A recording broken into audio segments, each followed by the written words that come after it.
Then the Lord said to Samuel, "How long are you going to mourn for Saul, since I have rejected him as king over Israel? Fill your horn with oil and go. I am sending you to Jesse of Bethlehem, because I have selected a king from his sons." Samuel asked, "How can I go? Saul will hear about it and kill me." The Lord answered, "Take a young cow with you and say, 'I have come to sacrifice to the Lord.' Then invite Jesse to the sacrifice, and I will let you know what you are to do. You are to anoint for me the one I indicate to you." Samuel did what the Lord directed and went to Bethlehem. When the elders of the town met him, they trembled and asked, "Do you come in peace?" "In peace," he replied. "I've come to sacrifice for the Lord. Consecrate yourselves and come with me to sacrifice." Then he consecrated Jesse and his sons and invited them to the sacrifice. When they arrived, Samuel saw Eliab, and he said, "Certainly the Lord anointed one is here before him." But the Lord said to Samuel, "Do not look at his appearance or his stature, because I have rejected him. Humans do not see what the Lord sees, for humans see what is visible, but the Lord sees the heart." Jesse called Abimelech and presented him to Samuel. "The Lord hasn't chosen this one either," Samuel said. Then Jesse presented Shema, but Samuel said, "The Lord hasn't chosen this one either." After Jesse presented 7 of his sons to Samuel, Samuel told Jesse, "The Lord hasn't chosen any of these." Samuel asked him, "Are these all the sons you have?" "They are still the youngest," he answered, "but right now he's tending the sheep." Samuel told Jesse, "Send for him. We won't sit down to eat until he gets here." So Jesse sent for him. He had beautiful eyes and healthy, handsome in appearance. Then the Lord said, "Anoint him, for he is the one."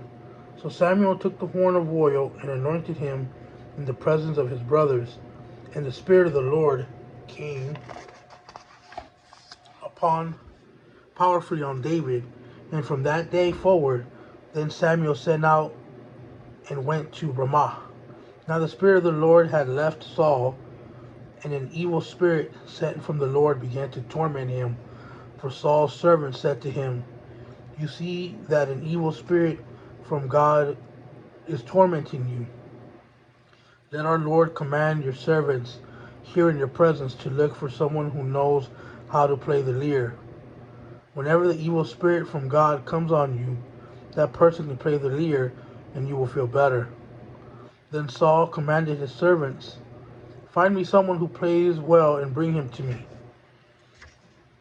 One of the youngest men answered, "I have seen a son of Jesse of Bethlehem who knows how to play the lyre. He is also a valiant man, a warrior, eloquent, handsome, and the Lord is with him." Then Saul dispatched messengers to Jesse and said, "Send me your son David, who is with the sheep." So Jesse took a donkey loaded with bread, a wineskin, and 1 young goat, and sent them by his son David to Saul. When David came to Saul and entered his service, Saul loved him very much, and David became his armor bearer. Then Saul sent word to Jesse, "Let David remain in my service, for he has found favor with me." Whenever the Spirit of God came on Saul, David would pick up his lyre and play, and Saul would be then relieved, feel better, and the evil spirit would leave him. The Philistines gathered their forces for war at Succoth in Judah, and camped between Succoth and Azekah and Ephes-Dammim. Saul and the men of Israel gathered and camped in the valley of Elah. Then they lined up in battle formation to face the Philistines. The Philistines were standing on the hill, and the Israelites were standing on another hill with a raven between them. Then a champion named Goliath from Gath came out from the Philistines' camp. He was 9 feet 9 inches tall and wore a bronze helmet and bronze scale armor that weighed 125 pounds. There was bronze armor on his shins, and a bronze javelin was slung between his shoulders.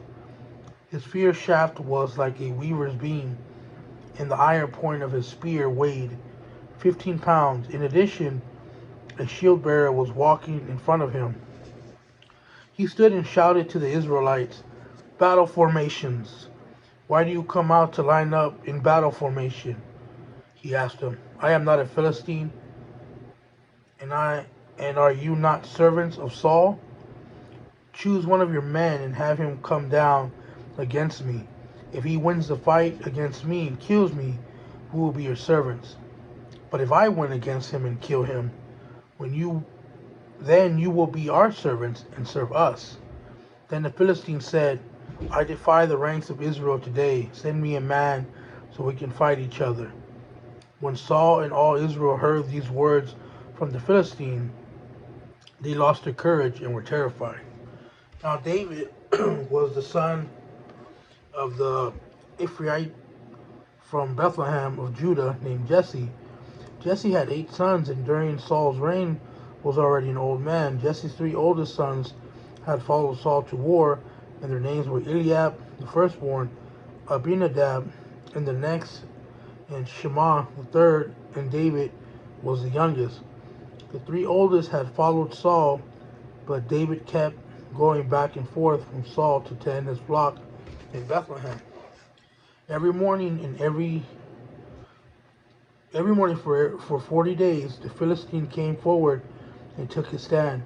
One day Jesse told his son, "Take this half bushel of roasted grain along with the 10 loaves of bread for your brothers and hurry to their camp. Also take 10 portions of cheese to the field commander. Check on the well-being of your brothers and bring a confirmation from them. They are with Saul." And all the men of Israel in the valley of Elah fighting with the Philistines. So David got up early in the morning, left the flock with someone to keep it, loaded up, and set out as Jesse had charged him. He arrived at the perimeter of the camp as the army was marching out to its battle formation, shouting their battle cry. Israel and the Philistines lined up for battle formation, facing each other. David left his supplies in the care of the quartermaster and ran to the battle line. When he arrived, he asked his brothers how they were. While he was speaking with them, suddenly the champion named Goliath, the Philistine from Gath, came forward from the Philistine battle line and shouted his usual words, which David heard. And while the Israelites men saw Goliath, they retreated from him because they were terrified.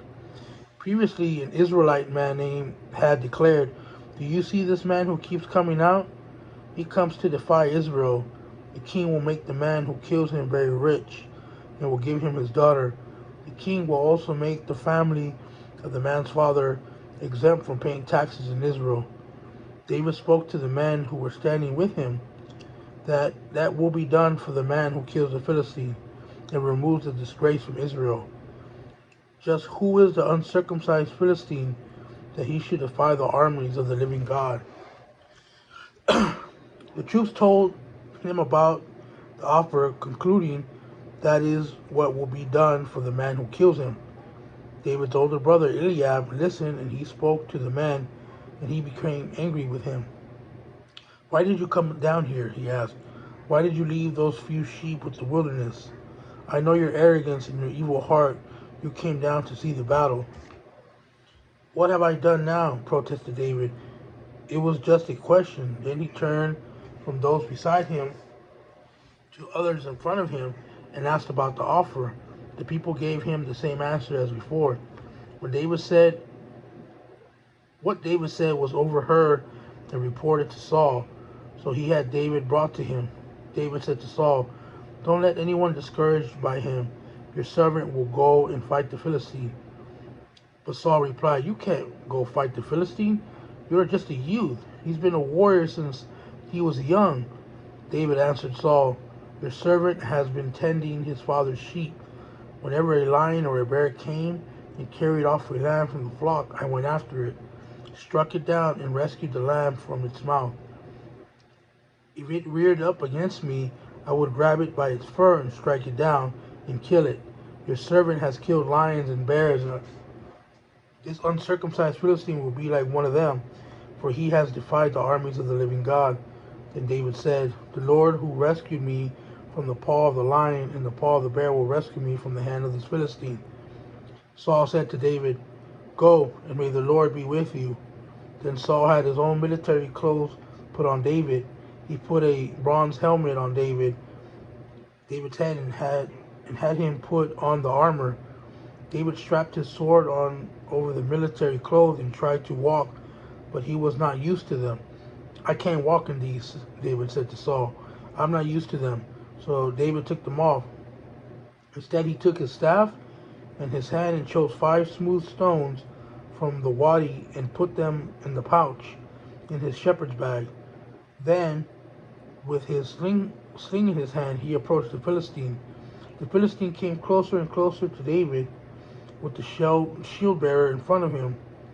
When the Philistine looked and saw David, he despised him because he was just a youth, healthy and handsome. He said to David, Am I a dog that you come against me with sticks? He cursed David by his gods. Come here, the Philistine called to David, and I'll give you flesh to the birds of the sky and the wild beasts. David said to the Philistine, You come against me with the sword, spear, and javelin, but I come against you in the name of the Lord of armies, the God of the ranks of Israel. You have defiled him. Today the Lord will hand you over to me. Today I will strike you down, remove your head, and give the corpse to the Philistines' camp, to the birds of the sky and the wild creatures of the earth. Then all the world will know that Israel has a God, and this whole assembly will know that it is not by sword or by spear that the Lord saves, for the battle is the Lord's. He will hand you over to us. When the Philistines started forward to attack him, David ran quickly to the battle line to meet the Philistine. David put his hand in the bag and took out the stone, slung it, and hit the Philistine in his forehead. The stone sank into the forehead, and he fell face down to the ground. David defeated the Philistine with a sling and a stone.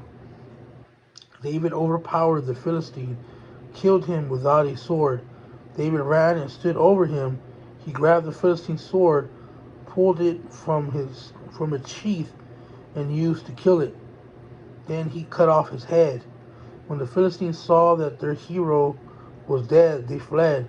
The men of Israel and Judah rallied, shouting their battle cry, and chased the Philistines to the entrance of the valley and the gates of Ekron.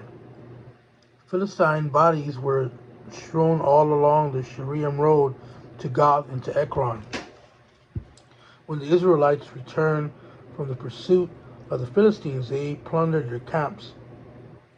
David took Goliath's head and brought it to Jerusalem. He put Goliath's weapons in his own tent. When Saul had seen David going out to confront the Philistines, he asked Abner, the commander of the army, Whose son is this youth, Abner? Your Majesty, as surely as you live, I don't know, Abner replied. The king said, Find out whose son this young man is. When David returned from killing the Philistine, Abner took him and brought him before Saul. And with the Philistine's head still in his hand, Saul said to him, Whose son are you, young man? The son of your servant Jesse of Bethlehem, David answered.